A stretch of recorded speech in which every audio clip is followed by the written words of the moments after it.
Market की दशा और दिशा देखते हुए ना ये तो क्लियर हो चुका है कि भाई as a investor, as a mutual fund investor, as a share market investor पैसा बनाना बहुत मुश्किल है।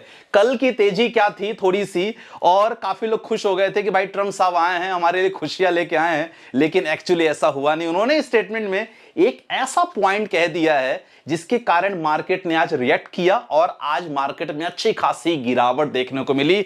लोगों ने पूरा मार्केट कम से कम 5 लाख करोड़ आज डूब गए हैं। 5 बड़े रीजन हैं, लेकिन एक इंपॉर्टेंट रीजन है, कुछ तो हमारे घरेलू रीजन है, उसके बारे में बात करने वाले हैं। तो कल की वीडियो में काफी लोगों ने कहा था संदीप भाई निगेटिव बातें करते हो। देखो निगेटिव बातें नहीं करता मैं, कुछ फैक्ट बताना आपके लिए जरूरी है। अंधेरे में रह के जीने से कोई मतलब नहीं है। उसके कारण क्या होगा ना, फोमो में आके सारा पैसा आप एक ही जगह नहीं लगाओगे। मैं हमेशा कहता हूं कि आप अगर इन्वेस्टमेंट कर रहे हो थोड़ा सा डाइवर्सिफिकेशन जरूर रखो, सो दैट आपको थोड़ा थोड़ा रिटर्न हर जगह से मिले।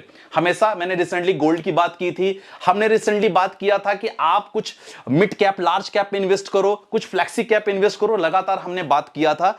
फिलहाल उस पर आएंगे, एज ए इन्वेस्टर आपको क्या करना उस पर बात करने वाले हैं, लेकिन 4-5 रीजन बहुत इंपॉर्टेंट रीजन है। और मैं सचमुच कह रहा हूं आपके सामने, क्योंकि मुझे कोई अच्छा नहीं लगता जब मेरा खुद का पोर्टफोलियो लगातार लालम लाल की ओर बढ़ रहा है, लगातार गिर रहा है यार। 37% से आज 21% हो गया है। थोड़ा सा बढ़ा लेकिन अचानक आज ये हुआ। तो 4 बहुत बड़े फैक्टर हैं। जब तक ये चिंताएं बनी रहेंगी, जब तक हमारा देश इस पे काम नहीं करेगा, कंपनी हमारे देश की काम नहीं करेगी सर, लगातार मार्केट में गिरावट होती रहेगी। मैं बार बार कहता हूं, और अल्टीमेटली एज ए इन्वेस्टर आपको क्या करना उस पर भी हम बहुत इंपॉर्टेंट पॉइंट पे आएंगे। सबसे पहले आप देख सकते हैं कि अगर आज की मार्केट की कहानी देखी जाए तो मार्केट में अगर देखा जाए सबसे ज्यादा मार्केट में अगर गिरावट रही तो सर आप वो देख सकते हैं, वो है एक जोमेटो बहुत बड़ा रीजन रहा, डेक्सॉन टेक्नोलॉजी, पीजी इलेक्ट्रोप्लास्ट की बात करेंगे, अंबर इंटरप्राइजेस, वोडाफोन आइडिया, तेजस नेटवर्क, केपिल और केफिन टेक्नोलॉजी बात करेंगे, मोतीलाल और अगेन सर कल्याण ज्वेलर्स। तो आप देख सकते हैं बहुत ज्यादा आपको हरियाली देखने को नहीं मिल रही है, मैक्सिमम लालम लालम चारों तरफ है। तो मार्केट ने अच्छा खासा रिएक्ट किया है। अगर हम फार्मा की बात करें तो मैनकाइंड की तरफ से अच्छा खासा यहां निगेटिव यहां आप देख सकते हैं। तो इंपॉर्टेंट है, रिसेंटली जो क्वार्टर रिजल्ट्स आए हैं वो बहुत बड़े मुद्दे की बात है। अब क्वार्टर रिजल्ट्स आप बात करोगे तो सबसे पहले हम पहला रीजन जो बात करेंगे वो है क्वार्टर का रिजल्ट। सर इंपॉर्टेंट ये है ना कि जब तक हमारे क्वार्टर के रिजल्ट्स अच्छे नहीं आएंगे सचमुच हम कुछ नहीं कर सकते। मैं हर वीडियो में यही बात करता हूं आप लोगों से। अब रिसेंटली डेक्सन टेक्नोलॉजी का रिजल्ट आया, अब आप देखोगे जैसे रिजल्ट आया एक अनुमान होता है ना कि यार हमारी कंपनी इतना काम करेगी, हम रेवेन्यू इतना जनरेट करेंगे, हम प्रॉफिट इतना जनरेट करेंगे, लेकिन एज पर द एक्सपेक्टेशन आप बहुत नीचे आपका रेवेन्यू आता है।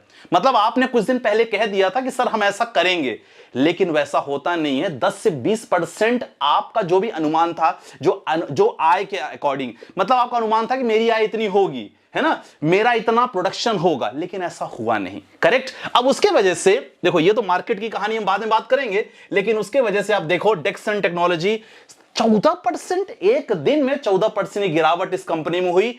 निफ्टी 50 का अगर हिस्सा हमारे देश की कंपनी है सर, तो आपको परफॉर्म करना ही पड़ेगा। अगर आप क्वार्टर्स के रिजल्ट से परफॉर्म नहीं करोगे मार्केट को लगातार गिराएगा। रिसेंटली हमने देखा था कुछ कंपनियों के साथ, रिलायंस ने हमने बचाया था, नहीं तो इंफोसिस, एचसीएल, एक्सिस बैंक का रिजल्ट खराब आया था, जिसके कारण मार्केट में गिरावट हुई थी।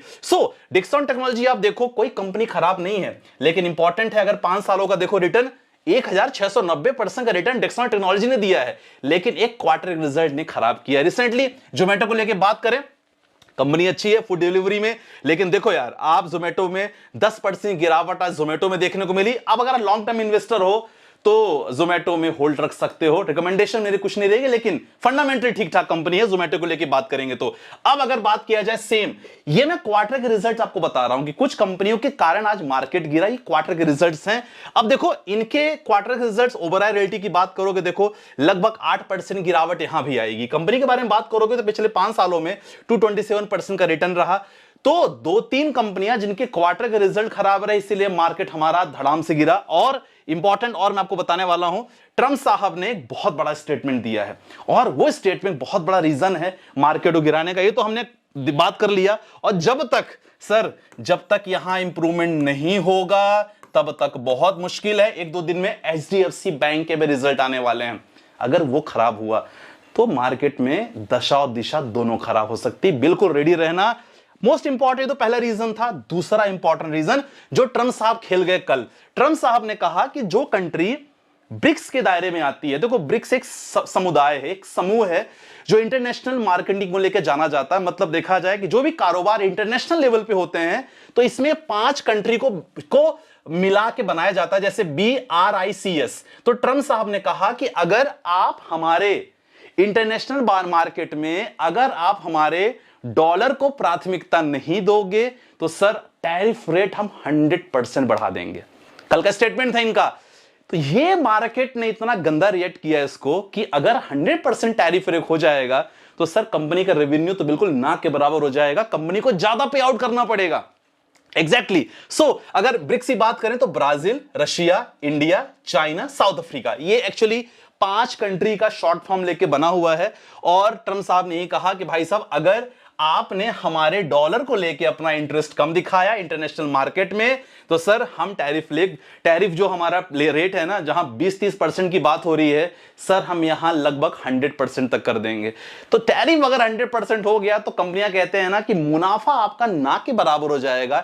इनफैक्ट आपको इंटरनेशनल मार्केट में ज्यादा पैसा देना पड़ेगा आपके सामान को वहां तक पहुंचाने के लिए। समझ गए कहानी? तो ये इंपॉर्टेंट है। फिलहाल कनाडा और मैक्सिको को ऑलरेडी फरवरी में 25% टैरिफ लग चुका है। तो जितनी भी कंट्री है ना बहुत डर गई हैं कि भाई साहब ये जो ट्रम्प साहब हैं कुछ भी कर सकते हैं। माइटेस्ट कंट्री के प्रेसिडेंट 47th प्रेसिडेंट बन चुके हैं, कुछ भी हो सकता है। तो थोड़ा सा टेंशन है। अगर ये हुआ तो कंपनियां परफॉर्म नहीं कर पाएंगी, कंपनियां परफॉर्म नहीं करेंगी तो क्वार्टर के रिजल्ट खराब आएंगे, क्वार्टर के रिजल्ट खराब आएंगे तो पोर्टफोलियो खत्म रहेगा। तो ये बड़ा कनेक्शन है, पता है, एक एक स्टेटमेंट बहुत बहुत इंपॉर्टेंट होते हैं। तो 2 रीजन हमने बात कर लिया, क्वार्टर के रिजल्ट्स और ये ब्रिक्स को लेके स्टेटमेंट जो हमारे ट्रम्प साहब ने कहा है। 2 इंपॉर्टेंट रीजन हो गया। अब तीसरा इंपॉर्टेंट रीजन के बारे में बात करेंगे सर। रिसेंटली जापान को लेके भी क्या हुआ है, जैसे इंटरेस्ट रेट कम होने से, अगर इंटरेस्ट रेट कम होता है तो कोई भी कंट्री का जो बिजनेसमैन होता है, जैसे आप अगर एग्जांपल बताओ, आप बिजनेसमैन हो, आप लोन लेना चाहते हो 50 लाख का, 1 करोड़ का लोन लेना चाहते हो अपने बिजनेस को बढ़ाने के लिए। इंटरेस्ट रेट बैंक का कम होगा तो आप ज्यादा लोन लोगे, करेक्ट। जापान के साथ एक अनुमान चल रहा है कि हो सकता है कि बैंक ऑफ जापान यहां इंटरेस्ट रेट लोग बढ़ा दें। अब इसके बाद क्या हो रहा है कि वहां भी एक उस देश में भी थोड़ा सा ना असमंजस की स्थिति बन चुकी है कि क्या होगा, क्योंकि एक बिजनेसमैन क्या करता है सर, मार्केट से लोन उठाता है। अगर उसको लोन इंटरेस्ट रेट कम है तो बढ़िया उसके लिए, अगर इंटरेस्ट रेट बढ़ जाता है तो सर उसको हर महीने इंटरेस्ट अमाउंट ज्यादा पे करना पड़ता है बैंक को, तो उसका कुछ रेवेन्यू हो नहीं पाता। समझ गए ना? तो एक बिजनेसमैन के लिए क्या होगा सर, उसके बिजनेस को एक्सपैंड करने के लिए, बढ़ाने के लिए इंटरेस्ट रेट का कम होना जरूरी है। जापान में बढ़ाया जाने की उम्मीद चल रही है। तो ये तीसरा रीजन, मार्केट ने सुना, मार्केट ने रिएक्ट किया। तो ये 3 बड़े रीजन है। वीडियो पसंद आ रही हो तो दिल से लाइक कर देना, चैनल पे नया सब्सक्राइब जरूर कर लेना, क्योंकि आपके लिए बहुत मेहनत करता हूं कंटेंट लाने की एक ही वीडियो में। 3 हमने काम कर लिया। चौथा इंपॉर्टेंट है, बहुत बड़ा रीजन। ये रीजन ऐसा है कि मुझे तो ऐसा लग रहा है कि 2 इंपॉर्टेंट रीजन बहुत बड़े। क्वार्टर रिजल्ट के बारे में बात करेंगे। ये जी यहां FIIs बिल्कुल नहीं रुक रहे हैं। सच बताऊं, मार्केट की कंडीशन देखते हुए और जिस तरह भारत ने यह भी कह दिया है कि GDP रेट को लेके कि भाई GDP रेट हमारा जैसा होता है वैसा अनुमान से कम होने वाला है, पहले ऑलरेडी कह दिया उन्होंने। तो आप देख सकते हो कि दिसंबर का अगर आप कंपेयर करोगे, दिसंबर में जहां केवल 30-32 हजार करोड़ FIIs ने बेचा है, जनवरी खत्म नहीं हुआ, 50,000 करोड़ से ज्यादा हो चुका है। 1 जनवरी को नेगेटिव था, 2 जनवरी को थोड़ा सा पॉजिटिव था, लेकिन इसके बाद कहानी में कारवा बढ़ता गया। अब आप देखो -4,000, -2,000, 7 जनवरी को माइनस, मतलब इतने पैसे FIIs मार्केट से निकालते जा रहे हैं। अब निकालते जा रहे हैं तो कहां इन्वेस्ट कर रहे हैं? सबको पता है कहां इन्वेस्ट कर रहे हैं। जहां इंटरेस्ट रेट अगर बिजनेस को लेके वहां कम है, जहां उनको लग रहा है कि यार यहां उम्मीद बढ़ सकती है, यहां बिजनेस एक्सपैंड हो सकता है, यहां कंपनियां अच्छा काम कर रही है, FIIs देखो वो इन्वेस्टर नहीं होते, वो शॉर्ट टर्म वाले होते हैं। आज पैसा लगाया, आज मुनाफा बाहर। तो इन लोगों को अट्रैक्ट करने के लिए बहुत बड़ा इंपॉर्टेंट ट्रम्प कार्ड क्या हो सकता है पता है? हमारा बजट में अगर आपने इंडस्ट्रियलाइजेशन के लिए अच्छा काम नहीं किया, और यहां क्या है बजट, अगर बजट में आपने टैक्सेशन को लेके काम नहीं किया, taxation for the common man, taxation for the industrialisation अगर आपने काम नहीं किया तो सचमुच बता रहे हैं यहां निराश तो कंपनी और इंडस्ट्रियलाइजेशन भी होगा, निराश एक आम आदमी भी होगा, क्योंकि आजकल short term capital gain tax, long term capital gain tax से लोग बहुत परेशान हैं। और देखो आप टैक्सेशन को लेके जो बात करते हो तो अगर आपके पास कॉमन टैक्सेशन रूल है that should be much better in spite of कि लोगों को फंसा के रखना हर चीज में टैक्स। तो एक कॉमन टैक्स होना चाहिए जो सब लोगों एक रिक्वेस्ट कर रहे हैं। बाकी देखते हैं फाइनेंस मिनिस्टर साहब क्या कहते हैं। तो ये देखो इतने सारे लगातार नेगेटिव, 14 तक तो ठीक था, 15 तारीख को -4,533 करोड़ मार्केट से निकाला, 16 तारीख को -4,341, 17 तारीख को -3,318, यहां तो सैटरडे संडे आ गया, बच गए। 20 तारीख को अगेन 4,336 करोड़, आज तो मुझे लग रहा है कि 7,000 करोड़ क्रॉस हो जाएगा जब तक FIS का डेटा आएगा।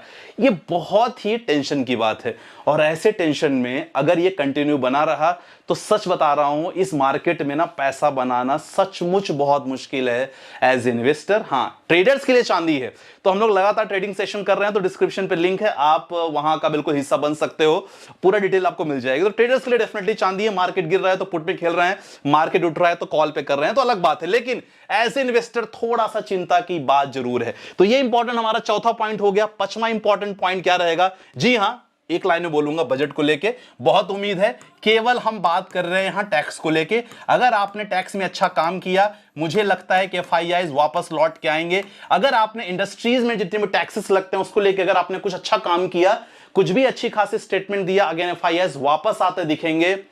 अगर यहां गड़बड़ हुआ साहब तो लंबा इंतजार करना पड़ सकता है इन्वेस्टमेंट को लेके। छोटे मोटे आपको ना पुल आउट दिखते रहेंगे मार्केट में, लेकिन ये बहुत बड़ा रीजन हो सकता है। चलो अब एज ए इन्वेस्टर ना ये सब तो भाषणबाजी हो गई संदीप भाई, अब आप काम की बात बताओ कि भाई हमें क्या करना है। हम तो परेशान हो चुके हैं यार, सब चीजों से परेशान हो चुके थे। उम्मीद थी ट्रम्प साहब आएंगे कुछ गिफ्ट लेके आएंगे, लेकिन साहब इन्होंने तो रिटर्न गिफ्ट हमें दे दिया। तो देखो एज इन्वेस्टर क्या करें, बहुत ही सिंपल है, जो मैं कर रहा हूं वही आप करो। 3 लाइन में खत्म करेंगे अपन। पहली बात, 2019 और 2020 में जिन्होंने इन्वेस्टमेंट की है, जिन्होंने इन्वेस्टमेंट स्टार्ट की है, उनको सब पता है कि क्या हो रहा है मार्केट में, क्या हो सकता है। वो लोग अपनी इन्वेस्टमेंट जर्नी को बंद नहीं करेंगे, SIP बंद नहीं करेंगे, लमसम थोड़ा थोड़ा मौका आता रहेगा, पैसा बनाएंगे, क्योंकि ultimately at the end of the day market आपको अच्छा खासा रिटर्न देता है। ये बीच में जो हलचलें चल रही है ना, ये किसके लिए चल रही हैं? ये उनके लिए चल रही है जो 2023 और 2024 में इन्वेस्ट किए हैं। इनके लिए बहुत बड़ा बोर्ड एग्जाम कह सकता हूं मैं। तो मैं आपको यही कहूंगा कि जब भी क्या होता है ना कि देखो 2024 में जिन्होंने इन्वेस्ट किया एक प्रकार से जूनियर है, तो जब भी अगर कोई संकट होता है तो जूनियर सीनियर से बात करते हैं। हम लोग कॉलेज में ऐसे ही करते थे। तो देखो यहां आप बात करते रहो 2019, 20 और 21 वालों से जिन्होंने लगातार इन्वेस्टमेंट किया। तो मैं अगर मेरा एक्सपीरियंस आप ये देखोगे तो मैं यही कहूंगा कि देखो पैनिक का माहौल तो है, दो राय इसमें नहीं है, लेकिन इंपॉर्टेंट ये है कि मार्केट में अगर देखो हमारे पास ऑप्शन नहीं है ना, प्रॉब्लम ये है हमारे पास ऑप्शन रहता तो सर हम तो कहीं और मूव कर सकते थे। तो इंपॉर्टेंट है कि जब as a middle class, lower middle class, हम जिस क्लास से हम लोग हैं, हमारे पास सरकार ने कोई रास्ता छोड़ा नहीं है। बैंक FD कुछ देता नहीं क्योंकि वो इन्फ्लेशन रेट बहुत ज्यादा है। हमने जहां इन्वेस्टमेंट स्टार्ट की म्यूचुअल फंड में, मार्केट में, आज कंपनियों का रिजल्ट होने के कारण FIIs के वापस भी नहीं आ रहे हैं और ओवरऑल कंट्री का सेंटिमेंट्स पूरा प्रॉपर तरीके से सही नहीं है। तो पोर्टफोलियो देखा जाए तो जुआ केसरी पोर्टफोलियो हमारा बन चुका है। वही मैंने कहा कि पोर्टफोलियो जुआ केसरी बन चुका है भाई, लाल लाल चारों तरफ दिख रहा है। तो थोड़ा सा आपको असमंजस की स्थिति में ध्यान रखना होगा। डर का माहौल है, लेकिन जो मैं कहता हूं कि जो दिल बोल रहा है फिलहाल अभी नहीं करो, बने रहना बहुत इंपॉर्टेंट है। इससे भी बुरी स्थिति 2020 में हमने झेली है, 2008 में झेली है, 2015 में झेली है। तो प्लीज बने रहना, मोस्ट इंपॉर्टेंट है। ठीक है, तो ये सारा चीजें हैं। लगातार आज की वीडियो में कोशिश किया हूं कि आपको थोड़ा सा मोटिवेशन देने की और बताने की कि भाई साहब सिचुएशन तो खराब है, लेकिन फिलहाल रास्ते नहीं है। और इस रास्ते जब नहीं है तो जो रास्ता है ना, ये सबसे बेस्ट रास्ता है एक्चुअली। म्यूचुअल फंड इन्वेस्टमेंट सबसे बेस्ट रास्ता, इससे बने रहो, कभी न कभी तो रिटर्न अच्छे बनेंगे ही। राइट, आज की वीडियो में बस इतना ही। वीडियो पसंद है तो लाइक करना, चैनल में सब्सक्राइब जरूर कर लेना। मिलते हैं नेक्स्ट वीडियो के साथ। बाय बाय, टेक केयर, जय हिंद।